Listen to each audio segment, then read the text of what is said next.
नमस्कार दोस्तों, मैं Vijay Tiwari the book society में आपका स्वागत है। जहां हम आज की इस वीडियो के माध्यम से सब्जेक्ट कोड BHIC 111 की श्रृंखला को आगे बढ़ाते हुए आज इसके भाग 2 को आपके साथ डिस्कस करेंगे। इससे पहले भाग 1 में हमने 4 क्वेश्चनों को आपके साथ डिस्कस किया था। अगर आपने वो वाली वीडियो नहीं देखी है तो BHIC 111 की प्लेलिस्ट में जाके वो वीडियो जरूर देख लीजिएगा। तो चलिए, आज का जो हमारा क्वेश्चन है वो क्वेश्चन है कि यूरोप में राष्ट्रवाद का विचार कब विकसित हुआ। राष्ट्रवाद के विकास के विभिन्न चरणों की चर्चा कीजिए। मोस्ट रिपीटेड क्वेश्चनों में से एक है कि भाई देखो, यूरोप में राष्ट्रवाद का विचार कब विकसित हुआ। तो देखो, राष्ट्रवाद का मतलब क्या होता है। तो राष्ट्रवाद को इंग्लिश में बोलते हैं हम नेशनलिज्म।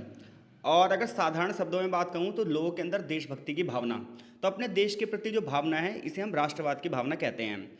और अब ये बात कह रहा है कि यूरोप में राष्ट्रवाद का विचार कब विकसित हुआ। तो जब आप यूरोप में राष्ट्रवाद के विकास की बात करोगे तो राष्ट्रवाद जो है 18th और 19th सेंचुरी में यूरोप में राष्ट्रवाद फैला। तो 18th सेंचुरी और 19th सेंचुरी की जब हम हिस्ट्री पढ़ते हैं तो वो हिस्ट्री हमें यह बताती है कि यूरोप के अलग अलग हिस्सों में क्रांतियाँ हो रही हैं और लोग देश के प्रति अपनी भावनाएं व्यक्त कर रहे हैं। यह विचार मुख्य रूप से खासतौर पर जब फ्रेंच रेवोल्यूशन हुआ यानी कि फ्रांसीसी क्रांति 1789 में हुई तो उसके बाद बहुत तेज गति से यूरोप में राष्ट्रवाद फैला। देखो, पहले क्या होता था, जैसे मान लो ये यूरोप है, ठीक है। तो पहले क्या होता था, हर एक बंदा ना अपने राजा के प्रति वफादार होता था। यानी कि यहाँ की जनता ये सोचती थी कि भाई हम अपने राजा के प्रति, यहाँ की जनता अपने राजा के प्रति, यहाँ की जनता अपने राजा के प्रति, यहाँ की जनता अपने राजा के प्रति, कोई भी ना अपने देश के प्रति नहीं सोचता था। और ये शुरुआत हुई जब फ्रांस में क्रांति हुई तो ये हुआ कि हमें राजा के प्रति नहीं बल्कि देश के प्रति वफादार होना है। तो यूरोप में राष्ट्रवाद का उदय कब हुआ। यूरोप में राष्ट्रवाद का उदय हुआ 1819 सेंचुरी में। ये विचार कहाँ से प्रेरित हुआ, फ्रांसीसी क्रांति से, जिसने राष्ट्र और राष्ट्र की एकता को लोकप्रिय बनाया। आगे चलकर औद्योगिक क्रांति हुई, साम्राज्यवाद फैला और यूरोप में सामाजिक राजनीतिक परिवर्तन हुए, जिसकी वजह से राष्ट्रवाद बहुत तेज गति से फैला। राष्ट्रवाद का प्रभाव क्या पड़ा, यूरोप के जो विभाजित क्षेत्र थे यानी कि अलग अलग बटे हुए क्षेत्र थे, ये सारे क्षेत्र एकजुट हुए, साम्राज्य टूटे और आधुनिक राष्ट्र राज्य के विचार को मजबूत बनाने में महत्वपूर्ण भूमिका निभाई। तो राष्ट्रवाद का मतलब होता है देशभक्ति की भावना। अब हम ये पढ़ रहे हैं कि राष्ट्रवाद का विकास कैसे हुआ यूरोप में। तो शुरुआत में जो राष्ट्रवादी भावनाएं हैं वो 17th सेंचुरी और 18th सेंचुरी की हिस्ट्री में देखी जा सकती हैं कि यूरोप में जो राष्ट्रवाद का शुरुआती विकास हुआ वो हुआ प्रबोधन युग से। जब यूरोप में ज्ञान विज्ञान तर्क बढ़ रहा था, वो वाला युग प्रबोधन युग है। इस युग में बहुत सारे फिलोसफर्स आए जिन्होंने वर्तमान व्यवस्थाओं पर प्रश्न चिन्ह लगाए, जैसे वाल्टेयर, रूसो, मॉन्टेस्क्यू। इन सब लोगों ने जनता को संप्रभुता, स्वतंत्रता और समानता के विचारों को बढ़ावा दिया। तो अगर हम प्रारंभिक राष्ट्रवादी भावनाओं की बात करें तो ये 17th 18th सेंचुरी में यूरोप में बढ़ रही हैं, जहाँ इसका जो संबंध था वो प्रबोधन युग से था। जहाँ प्रबोधन युग में हमने पढ़ा था कि डार्क एज से हम ज्ञान तर्क वितर्क की ओर जा रहे हैं और यही प्रबोधन युग था। इसके जो चैप्टर है वो भी मैंने अपलोड कर रखा है। यहाँ जो मेन फैक्टर थे वो क्या थे, तो मेन फैक्टर ये थे कि हर एक बंदा तर्क और स्वतंत्रता की बात कर रहा था, राजतंत्र और धर्म के प्रभाव का विरोध कर रहा था। जनता में ये भावना जागृत हुई कि वे किसी राजा या धर्म की बजाय अपने राष्ट्र के प्रति वफादार हों। यानी कि राष्ट्रवाद का जो पहला चरण है वो कब शुरू हुआ, 17th 18th सेंचुरी में। इस चरण का संबंध किससे, ज्ञान विज्ञान तर्क से, जिसे हम प्रबोधन युग कहते हैं। इस युग में बहुत सारे फिलोसफर्स थे जिन्होंने स्वतंत्रता समानता के विचारों को आगे बढ़ाया, like that Voltaire, Rousseau, Montesquieu.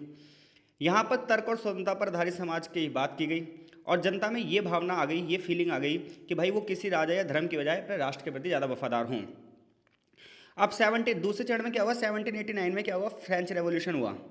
French revolution यानी कि फ्रांस में क्रांति हुई। आपने पढ़ा होगा, यहाँ पे स्वतंत्रता, समानता और भाईचारे का नारा दिया गया और इसने राष्ट्रवाद को बहुत बड़ी तरीके से मजबूत किया। राष्ट्र को जनता का समूह माना गया। ये नहीं माना गया कि राष्ट्र राजा का है बल्कि राष्ट्र जनता का है। ये बात यहाँ से शुरू हुई। नेपोलियन बोनापार्ट का बहुत बड़ा रोल था यूरोप में राष्ट्रवाद की भावनाओं को बढ़ावा देने में। फ्रांस ने राष्ट्रवाद की नींव रखी और बाकी देशों ने भी इसे फॉलो किया।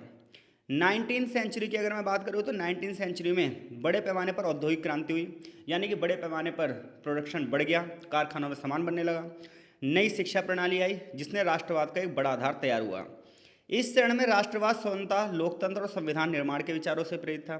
यानी यहाँ पर व्यक्ति की स्वतंत्रता पर बल दिया गया, लोकतंत्र पर बल दिया गया और ये बात की गई कि भाई एक संविधान होना चाहिए जिसमें लोगों को सम्मानपूर्वक जीवन जीने के लिए अधिकार भी होने चाहिए। इस दौरान जो घटनाएं घटी वो ये घटना घटी कि 1848 में क्रांतियाँ हुई। पूरे यूरोप में हर जगह लोग लोकतांत्रिक अधिकारों की डिमांड करने लगे, यूनिफिकेशन की बात करने लगे। जर्मनी का एकीकरण हुआ बिस्मार्क के नेतृत्व में और मैजिनी और गैरीबाल्डी जैसे कई नेता भी यहाँ पर क्या हुए, फेमस हुए। राष्ट्रवाद ने छोटे छोटे राज्यों को मजबूत किया, संगठित किया। अब देखो, खाली राजनीतिक राष्ट्रवाद नहीं आया था, सांस्कृतिक राष्ट्रवाद भी आया था। तो राष्ट्रवाद केवल राजनीतिक नहीं होता बल्कि सांस्कृतिक राष्ट्रवाद भी होता है। सांस्कृतिक राष्ट्रवाद में क्या होता है कि लोग अपनी भाषा से प्यार करते हैं, अपने इतिहास से प्यार करते हैं। एक राष्ट्र की भाषा, एक राष्ट्र की संस्कृति, एक राष्ट्र की जो परंपराएं हैं उसे गर्व का स्रोत माना जाता है। भारत में सांस्कृतिक राष्ट्रवाद की बहुत ज़्यादा जरूरत है भाई। जर्मनी में ग्रिम ब्रदर्स द्वारा जर्मन भाषा और परंपराओं का दस्तावेजीकरण किया गया। इसी प्रकार से इटली में भी प्रभाव चलता रहा। इससे हुआ कि हर एक देश अपनी खोया हुआ इतिहास, अपनी खोई हुई भाषा, अपनी खोई हुई पहचान, इसको बढ़ावा देने की बात करने लगा। 19th और 20th सेंचुरी में उग्र राष्ट्रवाद आया। तो 19वीं शताब्दी के अंत तक राष्ट्रवाद का रूप बदलने लगा। अब ये स्वतंत्रता और समानता से हटकर उग्र राष्ट्रवाद हो गया और साम्राज्यवाद की ओर बढ़ा। हर एक देश चाह रहा था, जो यूरोपियन कंट्रियाँ थी ये सब ये चाह रही थी कि छोटे छोटे देशों को गुलाम बनाया जाए, एशिया के देश, अफ्रीका के देश, लतीनी अमेरिका के देश। ऐसे में हर राष्ट्र अपनी शक्ति बढ़ाने के लिए दूसरे देशों के ऊपर अपना प्रभुत्व जमाने लगा। यूरोपीय औपनिवेशिक विस्तार हुआ और ये बात इस हद तक बढ़ गई कि 1914 से लेकर 1980 तक फर्स्ट वर्ल्ड वॉर भी हो गया और ये भी राष्ट्रवाद का परिणाम था।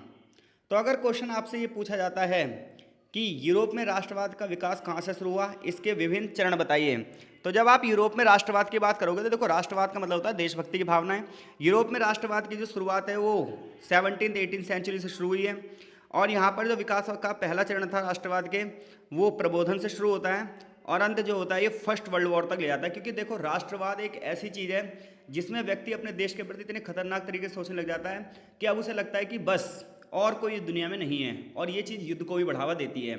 और यही हुआ यूरोपियन देशों में, जिसकी वजह से फर्स्ट वर्ल्ड वॉर हुआ। फिर आगे चलकर सेकेंड वर्ल्ड वॉर भी होगा। अगला क्वेश्चन है हमारा क्वेश्चन नंबर 6 कि रूसी साम्राज्य द्वारा अपनाई गई रूसीकरण की प्रक्रिया का वर्णन कीजिए। तो देखो, तो रूसीफिकेशन यानी कि रूसीकरण रूसी साम्राज्य द्वारा अपनाई गई एक राजनीतिक और सांस्कृतिक नीति थी। इसका उद्देश्य ये था कि पूरे के पूरे रशिया में रूसी प्रभाव को बढ़ावा दिया है, रशियन लैंग्वेज हो, ठीक है, रशियन कल्चर हो, तो पूरे तरीके से रूसी भाषा, रूसी संस्कृति, रूसी परंपराओं को बढ़ावा देना था। क्योंकि रूस में अलग अलग क्षेत्रों में अलग अलग तरीके के लोग रहते थे, अलग अलग भाषाओं के लोग रहते थे, अलग अलग कल्चर के लोग रहते थे। तो रूसीकरण एक प्रोसेस है जिसमें पूरे के पूरे रूस में रूस की राजनीतिक प्रभाव होना चाहिए, रूस की संस्कृति का प्रभाव होना चाहिए, रूसी भाषा का प्रभाव होना चाहिए। ये नीति 19th सेंचुरी में चली, खासतौर पर 1863 के बाद, जब वहाँ पर जार अलेक्जेंडर द्वितीय का शासन था। रूसीकरण का मुख्य उद्देश्य ये था कि समाज में जो विविधताएं हैं वो सारी एक हो जाएं और इसके लिए निम्नलिखित कदम उठाए गए। सबसे पहले भाषाई रूसीकरण। विभिन्न क्षेत्रों में रूसी भाषा को अनिवार्य कर दिया गया भाई कि रूसी लैंग्वेज के अलावा और कोई भाषा नहीं चलेगी। चाहे शिक्षा का क्षेत्र हो, प्रशासन का क्षेत्र हो, सार्वजनिक जीवन में जो प्राइमरी लैंग्वेज होगी वो कौन सी होगी? रूसी भाषा। गैर रूसी भाषा जैसे पॉलिश, यूक्रेनी, बाल्टिक भाषाओं को प्रतिबंधित कर दिया गया कि किसी भी स्कूल में, किसी भी सार्वजनिक संस्थानों में रूसी भाषा के अलावा और कोई भाषा नहीं पढ़ाई जाएगी। पोलैंड और फिनलैंड में रूसी को आधिकारिक भाषा के रूप में भी लागू कर दिया गया। इसके बाद जब भाषा का रूसीकरण हो गया तो अब धार्मिक रूसीकरण। रूसी ऑर्थोडॉक्स चर्च को बढ़ावा देते थे और इसे साम्राज्य का आधिकारिक धार्मिक संस्था ही बना दिया। जो कैथोलिक चर्च थे, प्रोटेस्टेंट चर्च थे, इन्हें प्रतिबंधित कर दिया गया और यूनिएट चर्च को ऑर्थोडॉक्स चर्च में मिला दिया गया, यानी कि ऑर्थोडॉक्स चर्च का बढ़ावा दिया गया। इस प्रकार से रूस ने धर्म का एकीकरण किया। यानी कि क्वेश्चन हम ये पढ़ रहे हैं, रूसीकरण का प्रोसेस कैसे शुरू हुआ। तो रूसीकरण का प्रोसेस ऐसे शुरू हुआ, सबसे पहले पूरे देश में रशियन लैंग्वेज को बढ़ावा दिया गया, फिर ऑर्थोडॉक्स चर्च को बढ़ावा दिया गया और बाकी गैर जो धार्मिक समूह थे उन्हें प्रतिबंधित कर दिया गया। प्रशासनिक क्षेत्र में जो रूसीकरण किया गया है कि जो रूसी कानून है वही पूरे क्षेत्र में लगेंगे, प्रशासन जैसे चला जाता पूरे क्षेत्र में चलेगा, ठीक है। जो अलग अलग क्षेत्रों के कानून थे उन्हें समाप्त कर दिया गया। उदाहरण के लिए फिनलैंड में राजनीतिक स्वायत्तता को समाप्त कर दिया गया। सांस्कृतिक रूसीकरण, पूरे रूस में रूस का इतिहास पढ़ाया गया, रूस का साहित्य पढ़ाया गया, रूस की कला पढ़ाई गई, रूस की संस्कृति को पढ़ाया गया और गैर रूसी समूह की जो पहचान थी उसे कमजोर कराया गया और उनकी परंपराओं को, उनकी प्रतीकों को खत्म किया गया। स्कूलों में, कॉलेजेस में रूसी कल्चर को बढ़ावा दिया गया, रूसी लिटरेचर को बढ़ावा दिया गया। सैनिक सेवा की बात करें तो गैर रूसी क्षेत्र के लोगों को रूसी सेना में अनिवार्य रूप से भर्ती किया गया ताकि उन्हें रूसी संस्कृति में शामिल किया जा सके और उनके अंदर रूस के प्रति देशभक्ति की भावना को बढ़ावा दिया जा सके। जितने भी ऐसे नाम थे जो रूसी लैंग्वेज से नहीं थे उन सबके नाम भी परिवर्तित कर दिए गए। रूसीकरण का पॉजिटिव इम्पैक्ट भी पड़ा और निगेटिव भी। पॉजिटिव ये पड़ा कि रूसी भाषा, रूसी कल्चर बढ़ा, प्रशासन में एकता आई, राजनीतिक नियंत्रण मजबूत हुआ, साम्राज्य के अलग अलग क्षेत्रों में रूस की सेना जो है वो मजबूत हुई। नेगेटिव इम्पैक्ट ये रहा कि जिन लोगों ने इन चीज़ों का विरोध किया तो समाज में असंतोष की भावना भी पैदा हुई और टकराव की भावना भी पैदा हुई। गैर रूसी राष्ट्रीय नेताओं जैसे पोल्स, यूक्रेनियन, फिन्स, बाल्टिक देशों ने रूसीकरण के प्रति भारी असंतोष उत्पन्न हुआ। कई जगह विद्रोह हुए, क्रांतिकारी आंदोलन हुए। स्थानीय भाषाओं को क्षति हुई, स्थानीय धर्मों स्थानीय सांस्कृतिक परंपराओं का दमन किया गया, राजनीति में अस्थिरीकरण आ गया, बड़े पैमाने पर क्रांतियाँ हुई। निष्कर्ष ये निकलता है कि रूसीकरण की प्रक्रिया रूसी साम्राज्य के लिए एक साधन थी जिसके माध्यम से वो रूस को मजबूत करना चाहते थे। रूस के भीतर पूरी संस्कृति को एक करना चाहते थे, पूरे धर्म को एक करना चाहते थे, पूरी भाषा को एक करना चाहते थे। इसके पॉजिटिव इम्पैक्ट तो रहते रहते, लेकिन इसके निगेटिव इम्पैक्ट भी बहुत ज़्यादा रहे हैं, जहाँ पर बड़े पैमाने पर खूनी खेल खेला गया। यह प्रक्रिया गैर रूसी राष्ट्रीयताओं के बीच में असंतोष को बढ़ावा दे रही थी, अलगाव को बढ़ावा दे रही थी। पोलैंड, फिनलैंड, बाल्टिक जो देश थे, यूक्रेन सहित कई क्षेत्रों में असंतोष हुआ और इन लोगों ने स्वतंत्रता की मांग करी। तो इस प्रकार रूसीकरण की जो नीति थी, ये सांस्कृतिक और राजनीतिक वर्चस्व यानी कि सांस्कृतिक दबदबे और राजनीतिक दबदबे के उद्देश्य से प्रेरित थी कि पूरे क्षेत्र में रूसीकरण का प्रोसेस फॉलो किया जाए। क्वेश्चन नंबर 7 है हमारा, बहुत बढ़िया क्वेश्चन है ये भी, कि औद्योगिकरण ने शहरीकरण को किस प्रकार प्रभावित किया। तो ध्यान रखना, जो औद्योगिकरण का प्रोसेस है यानी कि इंडस्ट्रियलाइजेशन का प्रोसेस है और जो अर्बनाइजेशन का प्रोसेस है, ये दोनों चीज़ें एक साथ चलती हैं। जैसे जैसे औद्योगिकरण बढ़ता जाएगा वैसे वैसे शहरीकरण भी बढ़ता जाएगा, क्योंकि ये दोनों एक दूसरे से कनेक्टेड हैं। औद्योगिकरण शहरीकरण को बहुत तेज गति से बढ़ावा देता है और शहरीकरण औद्योगिकरण को बहुत तेजी से बढ़ावा देता है। और ये सारा प्रोसेस शुरू होता है 18-19 सेंचुरी में, जब उद्योगों का विस्तार होता है। तो देखो, गाँव में लोग क्या करते हैं, खेती बाड़ी करते हैं, और जब औद्योगिकरण होता है तो मैन्युफैक्चरिंग होती है। जौन सा एरिया 75% एग्रीकल्चर से डिपेंड नहीं होता, वो एरिया क्या कहलाता है, अर्बन एरिया कहलाता है। यानी कि अगर आप शहरों की परिभाषा की बात करोगे तो वो एरिया शहर है जहाँ पर 75% लोग प्राइमरी एक्टिविटी में नहीं लगे। और ऐसे में जैसे जैसे इंडस्ट्रीज बढ़ेगी तो गाँव से लोग शहरों में जाएंगे। क्यों जाएंगे? क्योंकि उन्हें वहाँ पर रोजगार मिलेगा, और ऐसे में शहरों में बस्तियाँ बढ़ती जाएगी, बढ़ती जाएगी, बढ़ती जाएगी। लोग ग्रामीण क्षेत्रों से शहरी क्षेत्रों में प्रवास करने लग जाएंगे, शहरों का आकार बढ़ेगा, शहरों की संरचना बढ़ेगी और जनसंख्या में वृद्धि भी होगी। औद्योगिकरण के शहरीकरण पर क्या प्रभाव पड़ते हैं? तो सबसे पहले जनसंख्या का पलायन होता है। औद्योगिकरण की वजह से ग्रामीण क्षेत्रों के लोग कृषि आधारित व्यवसाय को छोड़ते हैं और शहरों की ओर आ जाते हैं। यहाँ पर वो मजदूरी करते हैं और रोजगार की संभावनाएं बढ़ जाती हैं, जिसकी वजह से शहरों में जनसंख्या तेज गति से बढ़ती है। उदाहरण के लिए इंग्लैंड में जब औद्योगिक क्रांति हुई तो लंदन, मैनचेस्टर और बर्मिंघम जैसे जो शहर थे, इनकी आबादी तेज गति से बढ़ी। शहरों का निर्माण और विस्तार, जैसे जैसे औद्योगिक गतिविधियां बढ़ेंगी यानी कि फैक्ट्रियां बढ़ेंगी, रेलवे बढ़ेंगे, अन्य बेसिक इंफ्रास्ट्रक्चर बढ़ेगा, तो छोटे छोटे जो कस्बे होंगे, छोटे छोटे जो गांव होंगे, ये बड़े बड़े औद्योगिक शहरों में बदल जाएंगे। रेलवे का विकास होगा, सड़क परिवहन का विकास होगा, जिसकी वजह से शहरों में कनेक्टिविटी बढ़ेगी और बड़े पैमाने पर लोग बढ़ते चले जाएंगे। औद्योगिकरण की वजह से शहरों जो हैं वो रोजगार के प्रमुख केंद्र बन जाएंगे।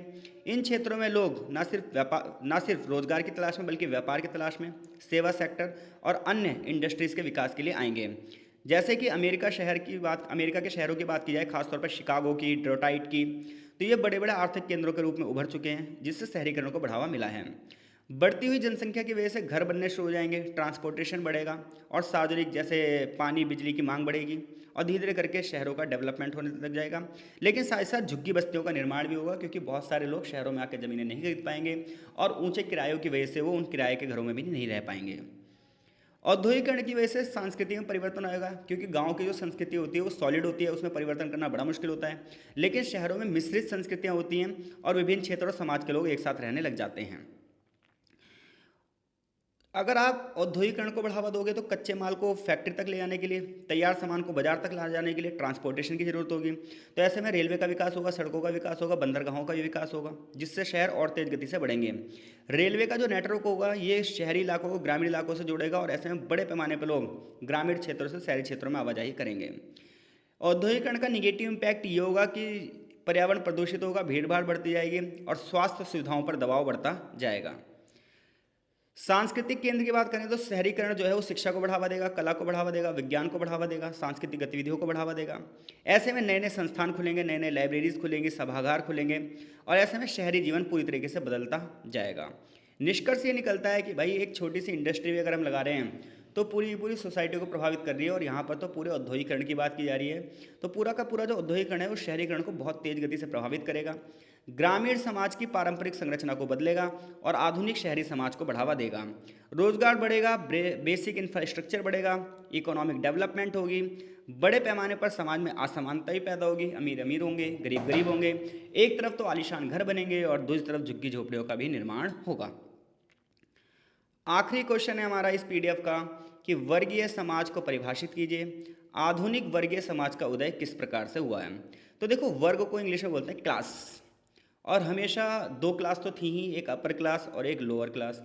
फिर जब नौकरी रोजगार बढ़ा तो बीच में एक नई क्लास आई, इसे हम मिडिल क्लास कहते हैं। यानी कि शुरुआत में सिर्फ दो ही क्लास थी, एक अपर क्लास यानी कि अमीर लोग और एक लोअर क्लास यानी कि गरीब लोग। ठीक है। फिर जब रोजगार नौकरियां शुरू हुई तो नौकरी इंसान को मिडिल क्लास बनाती है, तो यहाँ से मिडिल क्लास वर्ग की भी शुरुआत हुई। तो वर्गीय समाज की परिभाषा दूं अगर मैं, तो वर्गीय समाज एक ऐसा समाज है जिसमें लोगों का विभाजन उनकी आर्थिक स्थिति के आधार पर किया जाता है, उत्पादन के साधनों पर अधिकार किया जाता है, सामाजिक आर्थिक भूमिका के आधार पर किया जाता है। यानी कि लोगों की आर्थिक स्थिति किस प्रकार की है, इस आधार पर जब हम समाज को अलग अलग भागों में बांटते हैं तो यही समाज वर्गीय समाज कहलाता है, क्लास सोसाइटी कहलाता है। वर्गीय समाज में दो प्रकार के वर्ग पाए जाते हैं। एक वो होता है जो प्रोडक्शन में लगे होते हैं, उनकी अपनी भूमि होती है, अपनी फैक्ट्री होती है, अपनी पूंजी होती है और बड़े पैमाने पर वो इंडस्ट्रीज लगाते हैं। दूसरा वर्ग होता है श्रमिक वर्ग, जिसे हम लेबर क्लास कहते हैं, वर्किंग क्लास कहते हैं। ये लोग वो होते हैं जिनके पास पूंजी नहीं होती तो अपना श्रम बेचते हैं और उसके बाद अपनी पूंजी अर्जित करते हैं। यानी कि एक होती है वर्किंग क्लास और एक होती है प्रोडक्शन क्लास।